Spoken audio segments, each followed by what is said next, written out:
Bienvenidos a la clase de español. Today, we have a lesson that I need you to pay close attention to so that we can be successful by the end of it. Before we start our lesson, don't forget to click me gusta and subscribe so you and I can keep doing lessons together. Today, we're going to be focusing on something called direct object pronouns. Don't panic. It's not the end of the world. As a matter of fact, you use them every day and you know them by heart, con el corazón, in English. So what I want to do first is make sure that you understand what we're talking about in English before we can transfer it into Spanish. Why? Because you already know how to do it. So I want to make sure that you get all that background knowledge and then you can apply it to the content that we will be learning in Spanish. ¿Bien? Okay, perfecto. Vamos. Okay, guys, let's break this down together. What is a direct object? Here's the answer. A direct object is the object that directly receives the action of a verb. That's the definition of a direct object. Now, it may be easier for you if you can see it, so let me show you. Meet Juanito. This is Juanito. And what I want you to do is pay close attention to what's going to happen. Juanito hits the ball. Juanito hits the ball. So now stop and think. What received the action of the verb? The verb is to hit. What received the action of the verb? I heard correctly. The ball received the action of the verb because Juanito hit it. Juanito hit the ball receives the action of the verb. The ball is your direct object. That's what a direct object is. The object that receives the action of the verb. Does it always have to be a thing? No, it doesn't. Let me show you another example. Here's Juanito again. But this time, we're also going to bring Anita. Juanito and Anita. Juanito hugs Anita. What gets affected by the verb? What receives the action of the verb to hug? Juanito or Anita? Good! Anita directly receives the action of the verb. So Anita is a direct object because she directly receives the action of the verb to hug. See how the direct object can either be a person or a thing? Let's make sure that we keep that in mind. Let's look at another example together to make sure you got this. I love this book, by the way. Do you recognize the title? That's right, La Bella y la Bestia, The Beauty and the Beast. So let's say that my sentence says, I read the book. I read the book. So what is receiving the action of the verb? What is being directly affected by that verb?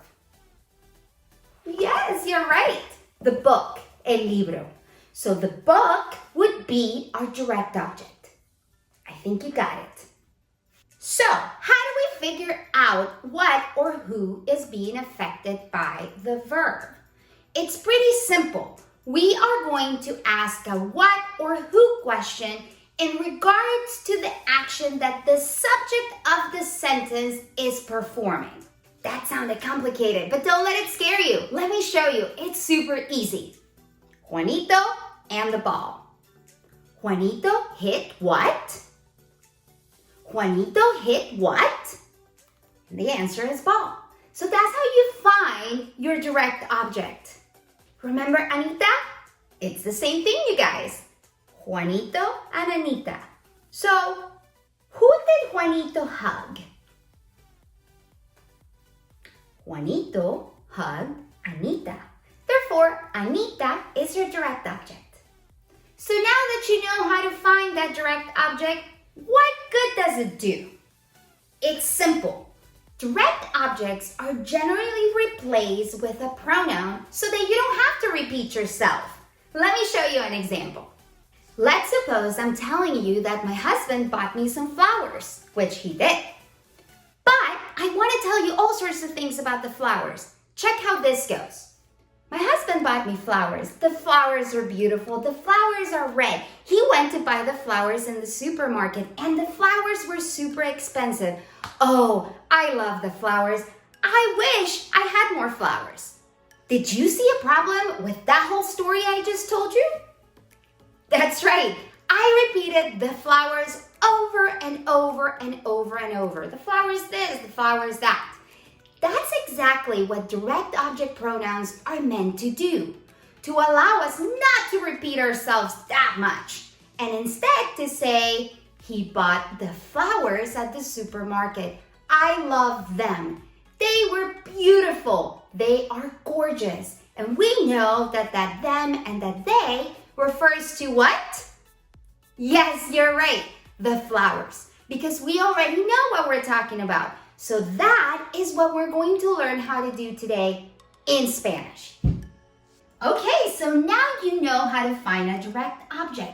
And you know, based on my story about the flowers, that we're going to replace that direct object with a pronoun. Those are going to be called direct object pronouns. So let's figure out what those are in Spanish. So I brought back my board, and here I have singular masculine, plural masculine, singular feminine, and plural feminine. It is going to depend on the gender of that direct object. If it's a person, it's easy to remember. But remember, in Spanish, things have gender too. So it is very important to understand gender before you pick which direct object pronoun to replace that direct object with. So let's go over the pronouns together. Azul y rojo, para que tú puedas ver la diferencia. So if it's a masculine singular direct object, we can replace it with lo.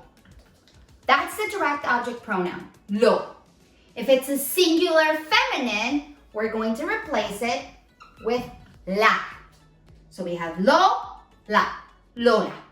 Okay? If it's a plural masculine, we're going to go with los. If it's a plural feminine, we're going to go with las. And this right here shows you the direct object pronouns that we're going to be using to replace that direct object, and so that we don't have to repeat ourselves over and over and over and over, like I did about the flowers. Okay, so an easy way to remember it is to think of Lola. Lola.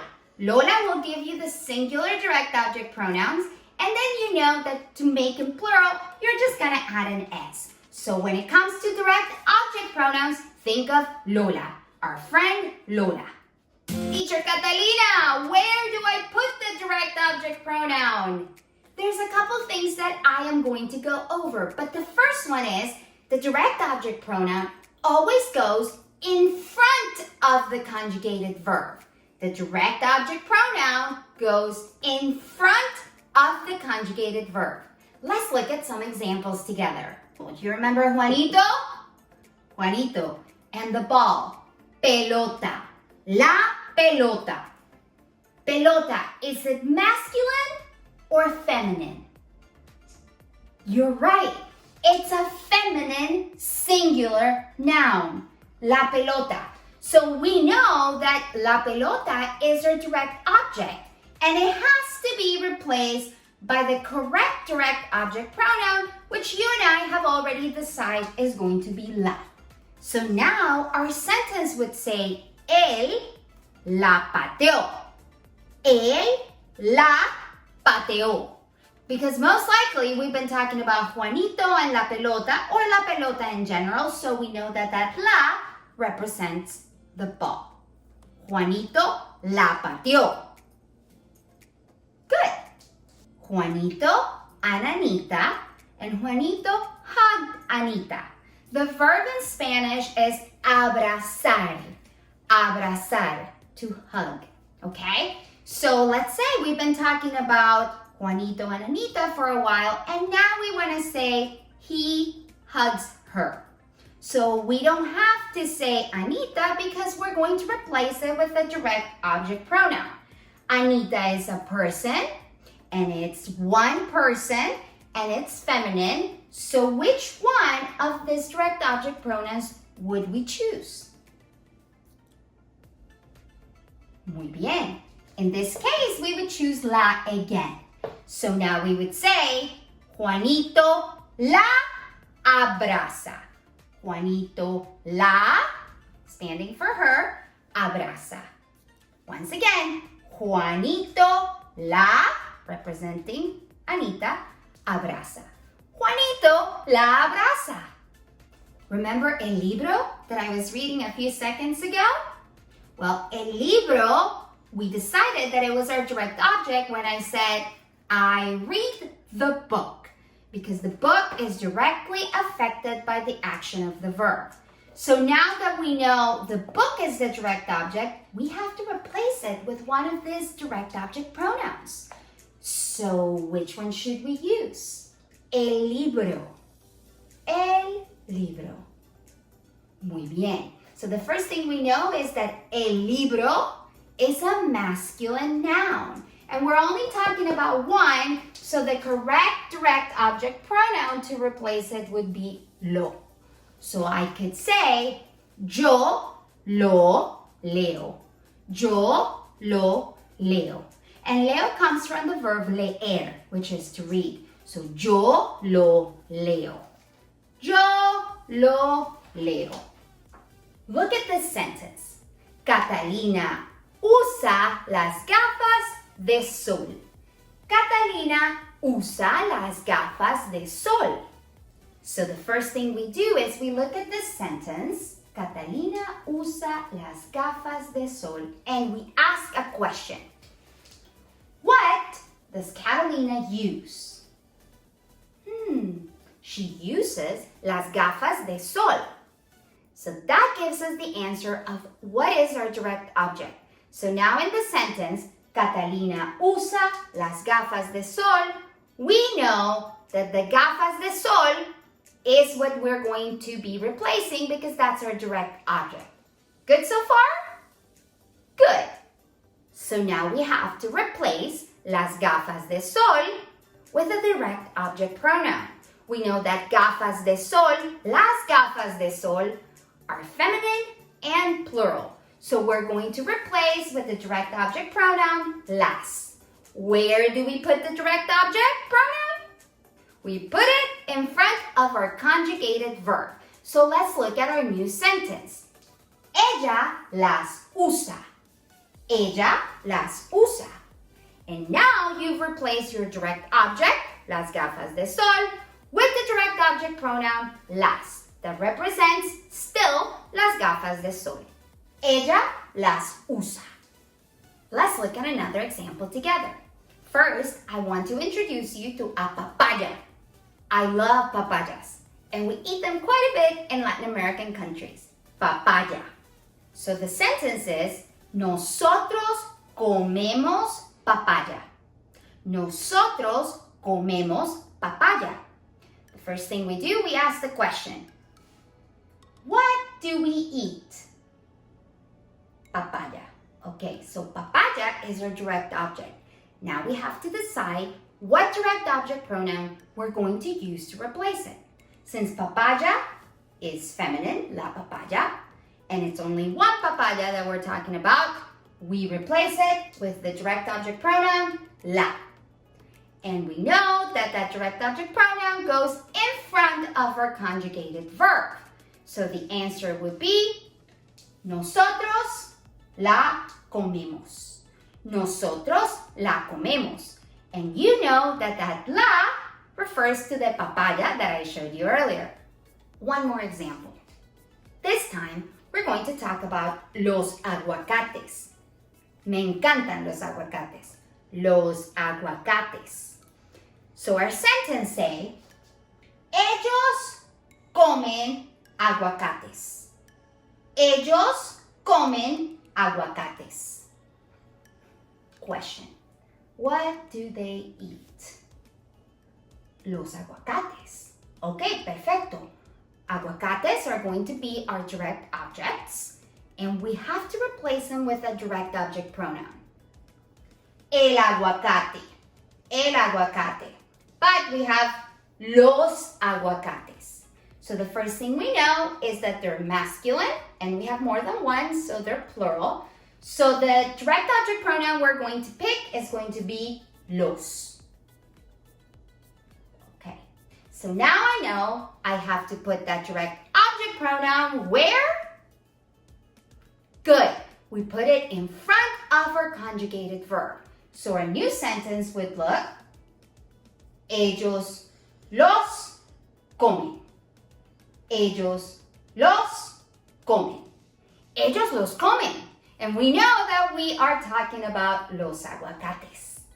So I hope you're feeling a little bit better about how to find the direct object and how to replace it with a direct object pronoun. Now I have to throw a little bit of a curveball to you so that we can start learning a little bit more of a complex sentence, okay? So what if we have a verb in the infinitive on our sentence or our question? What do we do?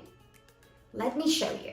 First, remember that a verb in the infinitive is basically going to be a verb that literally ends in AR, ER, or IR. It's a verb that has not been conjugated. So let's look at this question together. ¿Quién va a preparar la cena? ¿Quién va a preparar la cena? Who is going to cook dinner?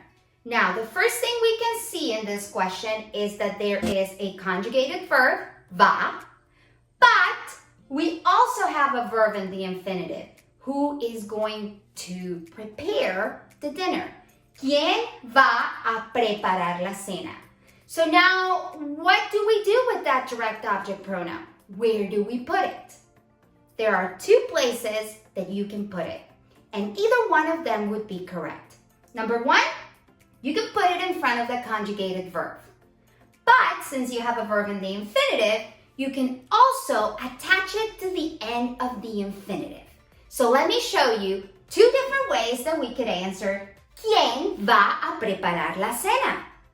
So hopefully by now you figured out that the direct object that needs to be replaced is la cena. The dinner, la cena, is feminine and singular. So the direct object pronoun we're going to use is la. Now, a few seconds ago I told you we have two options. So let's look at the first option together. We can put it in front of our conjugated verb. So we could say, mi mamá la va a preparar. Mi mamá la va a preparar. Notice how we have our conjugated verb va, that comes from the verb ir, and all we did is we put that la, that direct object pronoun, in front of our conjugated verb. That would be a perfect way to answer this question. Our other option is to literally attach it to the end of our infinitive. So we have our question, ¿Quién va a preparar la cena?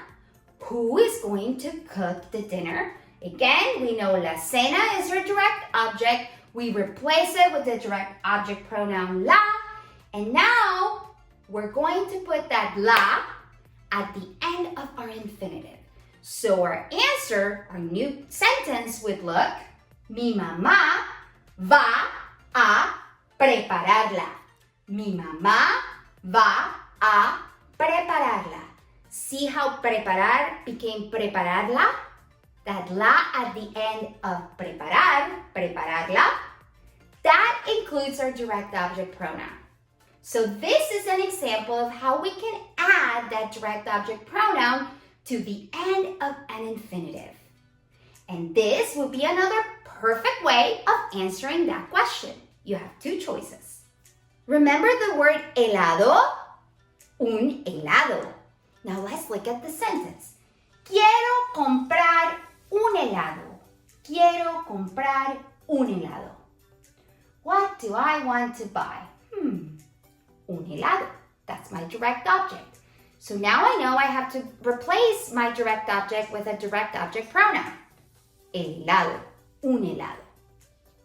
Masculine, singular. So the correct direct object pronoun is lo. And I have two options here because look at my sentence. Quiero, that's a verb. Comprar, that's a verb in the infinitive. Un helado. So my two options are, I can either put that direct object pronoun in front of my conjugated verb, which would be quiero, or I can attach it to the end of my infinitive, which would be comprar. Let's look at both ways. The first way I could answer this would be lo quiero comprar. Lo quiero comprar. Again, lo goes in front of my conjugated verb. Lo quiero comprar. Another option would be to attach it to the end of the infinitive. The infinitive is comprar. So I would say, quiero comprarlo. Quiero comprarlo. And now I've attached it to the end of my infinitive. Either way, whether we choose to say lo quiero comprar or quiero comprarlo, we are still talking about the same object, which in this case would be un helado. That's it, you guys. That's direct objects and direct object pronouns. I know there's a lot to remember, so remember this video is here for you to play and replay as many times as you need to. As a matter of fact, I recommend that you make sure that you rewatch this lesson at least 1 or 2 times until you get comfortable about what is a direct object, how to replace direct objects with direct object pronouns, and where to put them.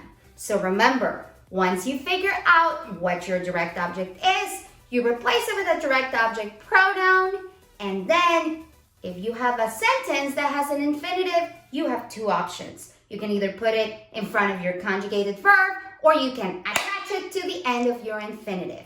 If you only have one verb that is conjugated, always put it in front of your conjugated verb. And again, you can refer to this lesson as many times as you need to. I am super happy that you joined me today. I have no doubt that you will be mastering direct objects and direct object pronouns very, very soon. I cannot wait to see your work, and I know you will do awesome. Muy bien. Chócalas. Don't leave me yet. Make sure that you click like, me gusta, and subscribe. And I will see you next time. Adios.